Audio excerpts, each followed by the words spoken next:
Hello, this is Dr. Patrick Hu from Moffitt Cancer Center. We're very happy to have Dr. John Green, our infectious disease expert at Moffitt Cancer Center, here today to talk about the Omicron variant. Thanks, John, for joining us. My pleasure. Glad to be with you again. Wonderful. Can you tell us a little bit about mutations and variants in general? How do these occur? So the different variants are able to change part of their genomic makeup, and the concerning one is to the spike protein.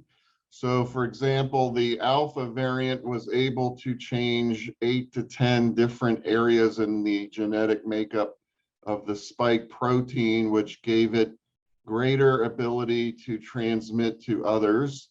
And some were questioning whether it was more virulent, were able to make people sicker. And then that prompted concerns about Delta, which had some more changes in the spike protein, again, 8 to 10.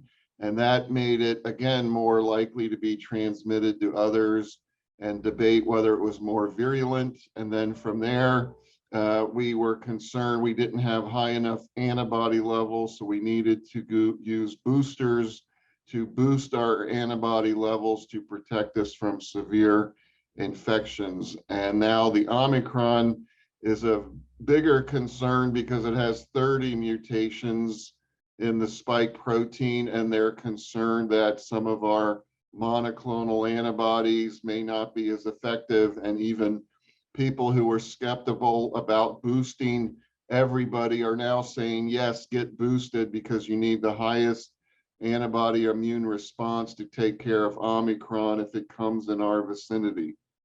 Thank you. When was this new variant identified and how widespread is it right now? So at first, they had excellent reporting in South Africa. And that's where it was believed to originated, but there's a latest article said that it was discovered in Europe before South Africa even announced it. However, South Africa was extra transparent, and they're a little sad that they're being very open and honest, and yet now they're being, quote, punished by restricting travel from there. And so will other countries be as open if you're going to, quote, restrict their travel?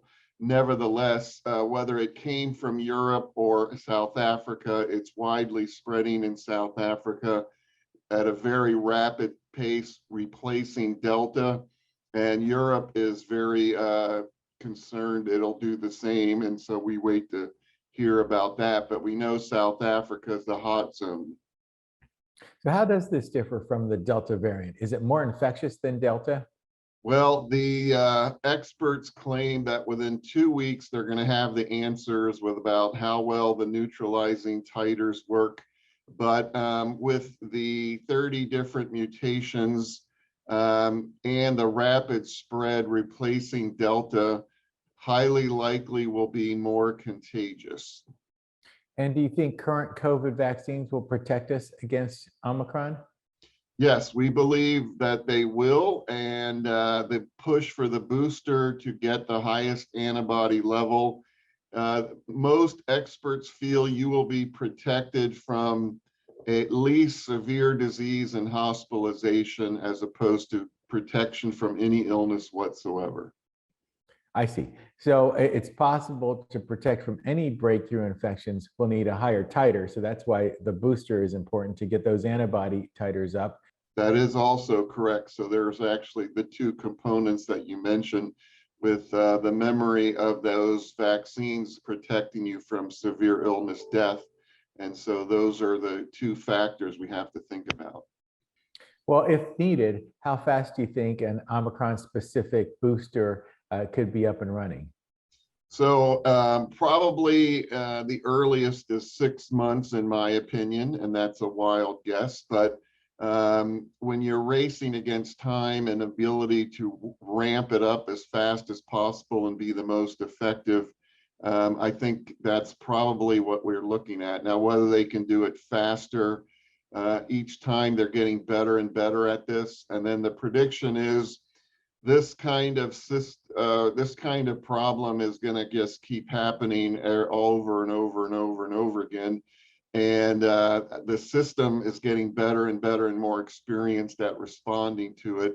So I think this is going to be an annual event. I don't know if it'll be more frequent than annual, but I think that's pretty reasonable guess. Wonderful. Well, thanks so much, Dr. Green, for joining us today. Dr. John Green, infectious disease expert from Moffitt Cancer Center. Thank you. It was my pleasure.